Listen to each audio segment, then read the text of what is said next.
So we've been learning a lot about how Jesus gives us the power to do everything, like choose joy even when our circumstances aren't so joyful. Remember the story we shared last month about when Paul and Silas were singing to God while in prison? I mean, that took some Jesus power for sure.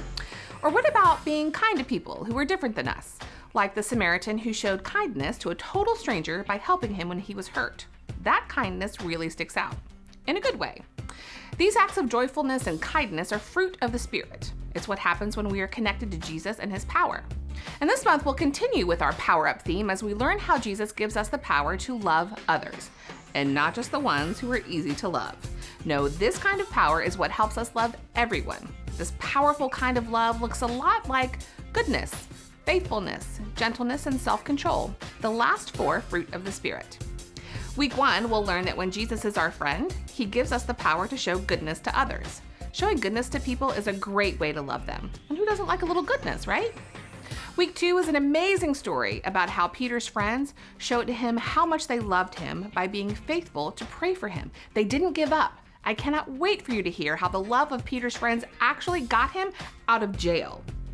Week 3, we'll hear a story about a time when Jesus was gentle with a woman whom most people treated very harshly. If you ever want to know what gentle love looks like, look no further than Jesus. He is the perfect example of gentleness in both word and action.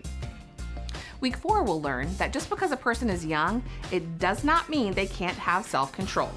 Jesus gives us the power to do that too. And let's face it, we could all use a little more power when it comes to self-control.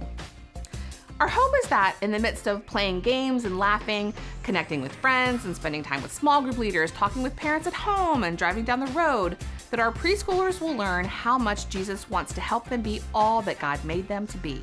Everything that Jesus is, love, joy, peace, patience, kindness, goodness, faithfulness, gentleness, and self-control, is all available to us. All we have to do is plug into the power source and power up.